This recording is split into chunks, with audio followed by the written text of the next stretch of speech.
Work time खूप अवघड वाटतो ना? का अवघड वाटतं सांगू? तुम्ही ट्रिक्सच्या नादाला लागता. वर गुणा खाली बेरीज करा, वर बेरीज करा खाली गुणा, असलं काय केलं की अवघड प्रश्न वर्क टाइमचे सुटत नाही. आता हा प्रश्न कुठल्या ट्रिकनं सुटणार आहे? काहीच नाही. अरुणने एका दिवसात केलेले काम सचिनने एका दिवसात केलेल्या कामाचे अर्धे. या प्रश्नाला तुला कन्सेप्टच लागणार आहे. मग बघा, अरुणने एका दिवसात केलेले काम सचिनने एका दिवसात केलेल्या कामाचे अर्धे, म्हणजे सचिन 2 काम करतोय तर अरुण 1 काम करतोय. तसेच सचिनने एका दिवसात केलेले काम हे राहुलने एका दिवसात केलेल्या कामाचे अर्धे, तर राहुलचे अर्धे आहे सचिनचे काम, म्हणजे राहुल काय असणार 4, 4चे निम्म 2, 2चे निम्म 1. बरोबर. जर राहुल एकटा ते काम 14 दिवसात पूर्ण करतो, आता ही काय झाली त्यांची इफिशियन्सी. राहुल ते काम किती दिवसात करतो? 14 दिवसात करतो. तर टोटल काम काय झालं? इफिशियन्सी इंटू टाइम, 14 चोक 56 काम झालं टोटल.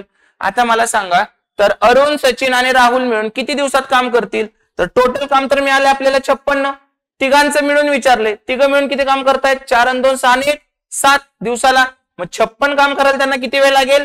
56 भागिले 7, 7 8 56. किती दिवस लागतील? 8 दिवस लागतील. हे सुटणार आहे का कुठल्या फॉर्म्युल्याने? हे सुटणार आहे का तुमच्या XY ने? हे सुटणार आहे का कुठल्या ट्रिक्सने?